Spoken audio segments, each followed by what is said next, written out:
So yesterday we did a video about the positives of the 2024-2025 Pelicans season from hell. Got a lot of great reviews. But you know, when there's positive, there's always a negative. So we're going to break that down right now in the Pelicans Scoop. Cue my music. This is the Pelicans Scoop with Jordan Kitchens, breaking down everything under the sun about your New Orleans Pelicans. Smash that like button, leave a comment, and subscribe to stay on top of your Pels content. Now, running point, here's Jordan. What is good, YouTube? Welcome back to another edition of the Pelicans Scoop. I am your host with the most, Jordan Kitchens, and ladies and gentlemen, boys and girls, it's finally that time. It's finally that time. But hold on. Little disclaimer, two disclaimers. Number one, be on the lookout for probably next Monday, or maybe I can get it out Saturday. Nah, definitely not getting out Saturday. But next Monday, I got a treat for you guys. Ooh, I got a special treat. So stay tuned for that. All right, you don't want to miss it. It's going to be a treat next Monday. Mark your calendars. And two, the second disclaimer is, I'm not finna just be sitting here and just gonna pile on. I get it. It's real easy to break down every little thing this team did not do right this season. You got 50 million losses. I get that, but we're not here for that, okay? I'm gonna try and be objective as possible, okay? I'm not gonna just be like, well, you know, Willie Green, that's number one. That was yeah, I get it. We all know it's a negative, but let's really look at what went wrong. So to start it off, the obvious number one pick of what went wrong this season for the Pelicans is injuries. Again. And again, and again. Another season where you're just somehow snake bitten. All right, out of every team in the league, you're just always so snake bitten. You know, the Magic, they're a close second. They get snake bitten a lot, but their stars eventually do come back. Like Paolo's playing again, Franz is playing again. But at the same time, the Pelicans, I just don't know what. And that's an issue that just, I don't know how it can get fixed, to be honest. Unless you sit there and do a, I don't want to sit here and just be blaming the medical staff or whatever is going on, but it's just some type of dirty voodoo going on. I'm just going to leave it at that because injuries are a part of the game. They happen. It's a contact sport. You're supposed to happen, but to be this decimated, you know, having two torn labrums and Achilles, Zion's hamstring falling off the bone like he had turkey leg cut or something like that. Like, this just continuously happens. I mean, DeJounte Murray breaks his hand in the first game of the season, man. I mean, nobody predicted that. Nobody seen that coming, especially from a player that has played, who's been an Iron Man, relatively an Iron Man in his career. You know, DeJounte Murray never gets hurt. His first year in the Pelicans, he gets two injuries.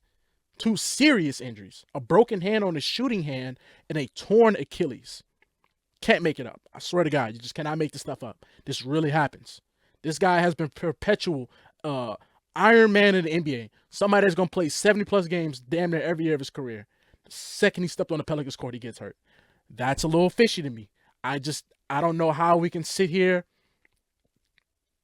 I just don't know how we can sit here and just not address that elephant in the room about these injuries, man. Something I made a short. If y'all don't know, y'all watch my shorts. Basically was saying like, bro, like, this needs to be studied. They need to be sending this info off to somebody. They need to just go take it to the church. I get the Saints, whatever Gail got going on with the church, get out the Catholic church. All right, we got to go to a Baptist church, Methodist church, something like that. Somebody needs to pray over this organization because that's the only way I can figure out that can help with these injuries. Or maybe it's the medical staff. I don't know. I'm not going to be sitting here talking about these people and they doing what they're supposed to do and just unlucky. So injuries, of course, is the ultimate number one what went wrong this season. And number two for me that went wrong this season is your front court size. Will you leap? Guys, when I first started this channel, go watch the early beginning of my videos. I did like what will hold the Pelicans back this season.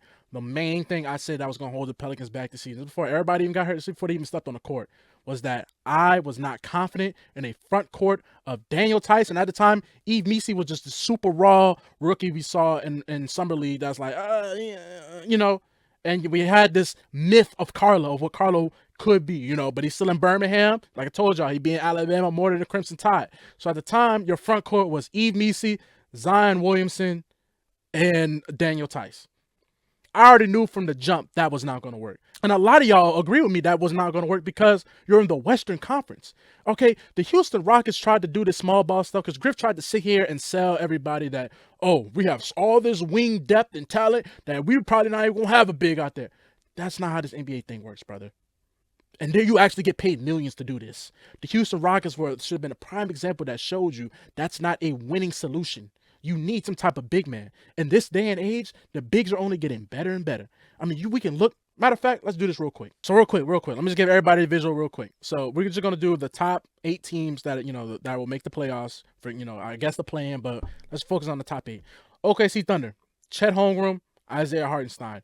Houston Rockets, Sengun, Steven Adams, Bari, Tari. They got a bunch of tall guys. The Lakers are the 3rd seed. Granted, they got Jackson Hayes, who should be in jail, regardless of the fact, they got LeBron, Luka. I guess you could say Austin Reeves now. Clippers, Zubac. The Warriors. I mean, Draymond Green might win Defensive Player of the Year. All right, but you still got him. You got Post, the rookie. You got Kevon Looney. Biggs, Timberwolves, Rudy Gobert, Naz Reid, Julius Randle. Yeah, like the Grizzlies, Zach Edey, Jaren Jackson Jr. So that's your top 8 seeds right now. And you got the Kings, you got the Mavericks, you got the Suns, whatever, blah, blah, blah. You need a big man, okay? Daniel Tice is not even in the NBA no more. This man got deported. He got deported out the country the second he left the Pelicans. And that's who was your starting big man this year. So I don't want to hear anybody talk about David Griffin's doing all he can. David Griffin this. David Griffin tried to sell you guys a lemon. A lemon. And we all knew it was not going to work. That Daniel Tice is not an adequate big to try and make a run in the Western Conference. We've been said that. But the second he left your team, he got deported back to Europe. Okay? Do you guys understand what I'm saying? The starting big man of this team for at least the first 20-something games got deported back to Europe. And David Griffin tried to sell us, yes, me and you, that was a viable asset. Come on, man. Come on. And the easiest transition from the big man is the point guard position. Okay, you answered that question with the DeJounte Murray trade, but now you're at square one back again that you were at the start of last offseason. Just instead, you don't have the looming up. Are they gonna sign BI? Are they gonna trade Brandon Ingram? Probably could you still use that asset, but I mean, we'll see with this Bruce Brown and Kelly Olynyk, however that work out. But at the same time, you still had the same questions you had. That's my number 3, by the way. You still have the same questions you had last offseason, this offseason, right? You're still looking for another starting point guard, and you're looking for a veteran caliber big. Yves Missi will get there. I don't want people sitting there thinking I'm saying that Missi's terrible or Missi. I have plenty of videos told you that I don't think that. But at the same time, he's just not there yet. Missi still needs to play in the summer league. Missi still needs reps, but I don't think he's like there. Pelicans front court would be solidified to have if they somehow land some type of quality big and have Missi at the same time. Now you're looking formidable, but having Missi by himself and you're trying to back it up with like Carlo and Kelly Olynyk, that's not gonna fly. I just told y'all it's just not gonna fly. So yeah, that's my number 3. Like, you're going into this offseason with the same questions you had last offseason. We need to find another big, and we need to find a point guard. Now, granted, you might be in a better position because you have the looming we might get a top 3 pick. We might get a top 5 pick. You might be able to, if it's out the top 3, you might be able to trade it to get something. So we'll see. But putting all my eggs in the basket for David Griffin to do anything is insane. So I'm not going to do all that. But I'm going to let you guys know that you're going to this offseason with the same questions you had last offseason. So my number 4, drum roll please. And easily my number 4 at this point will have to be the amount of teams that have passed you up in their rebuild. They might have started a rebuild after you. They might have started a rebuild probably around the same time the Pelicans started a rebuild when they traded Anthony Davis. And the problem is, the Detroit Pistons are going to make the playoffs this year. Without the play-in, they passed you up. Houston Rockets are the 2nd seeded in the West. They passed you up. Right? The Rockets were bad for a long, long time. For at least a 3-year stretch, the Rockets were one of the worst teams in the NBA. And you've seen what, getting a new culture change, cleaning up that infection, taking out Silas, putting in Ime Udoka, letting the young guys sprout. So the Houston Rockets didn't pass you up. I mean, OKC obviously didn't pass you up, but again, those are one of the teams that were bad for a long time. For 3 to 4 years, they were bad because they were tanking. They were trying to get these guys better and then pass you up in the rebuild. So just to see the amount of teams that are on the same stage as you that have passed you up, just a little depressing. I mean, you still haven't caught up with the Memphis Grizzlies. That could have been a budding rivalry. The Pelicans and the Grizzlies, Ja versus Zion. That never really amounted to anything. It just sucks. It just sucks seeing just the teams that you felt like you were above, just like the Houston Rockets, and exceeded every expectation that the Pelicans even thought of even having. Like, they're the 2nd seed. Pelicans couldn't even dream of even getting out the play-in, right? I thought a victory for the season with the Pelicans would have been a top 6 seed. You're out the play-in. Now you're looking at top 6 pick in the draft. So that hurts a lot. That That really eats me up, when I watch the Pistons, when I watch the Rockets. Like I said, two bottom feeders. They were bottom feeders for 3 to 4 years. Pistons longer than that. Pistons for at least 7 years since Blake Griffin stopped going. But since Blake Griffin left Detroit, like, they have been bad, and like now they're finally getting together. I mean, so that's why I'm a full advocate of. Sometimes you need a culture change. Sometimes you just need a new coach. You just do. I mean, think about this. Think about this. The Cleveland Cavaliers were a playoff team last year. Fired their head coach JB Bickerstaff. So they fired JB. They replaced JB with Kenny Atkinson. Kenny Atkinson.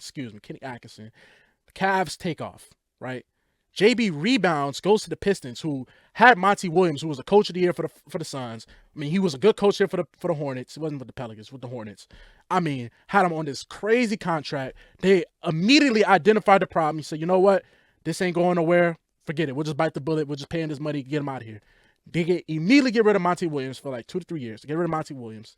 Insert JB Bickerstaff, a coach that was fired. Keep in mind, he was fired. Fired. Insert him.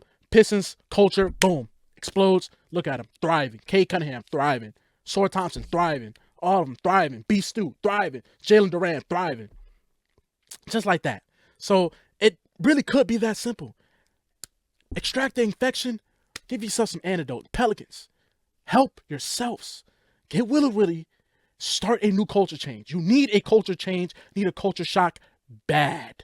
You need a coach that can come in here, not take that BS from Zion that he's, missing flights and missing. That's not happening, okay? It's not happening. No, that's not happening, okay? We need a coach. We need a real coach, but that's not going to happen. You need Griff wants to have some type of puppet here so he can sit here and control. And my final question, to wrap this video up, is Zion Williamson. Well, I say a question, but my last con of this season, what went wrong, is Zion Williamson.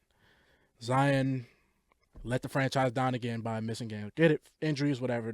Yeah, I get that. Okay, cool.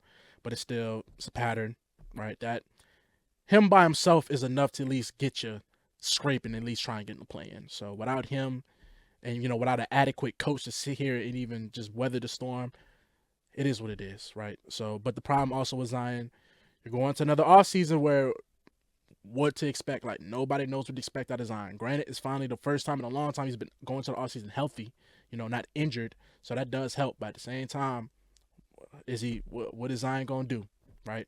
When Zion's out the lights, when he's out the camera, when he's out the spotlight, he's a dangerous man to himself. I'll say that. I feel like as humans, we're all dangerous to ourselves in a certain extent. So I'm not going to sit here and act like I'm above that. But stats, I mean, we got the research, we got the evidence. So what will Zion do? How will Zion take care of his body? How will Zion show up next year? We just don't know. We don't know. So that's also another question, off-season thing that I just don't know, man. We shall see. So y'all let me know down in the comments where y'all feel like went wrong for this Pelican season, man. I tried to not be, I tried to just give y'all objective, thorough. Y'all know, you get it. You get it. The ones that do, they get it. The ones that don't, just get out of here, man. Okay? I appreciate everybody that's rocking with me because I'm rocking with you guys, man. So like I said, y'all comment down below, man, and I'm getting out of here, man. Enjoy your Tuesday. Peace.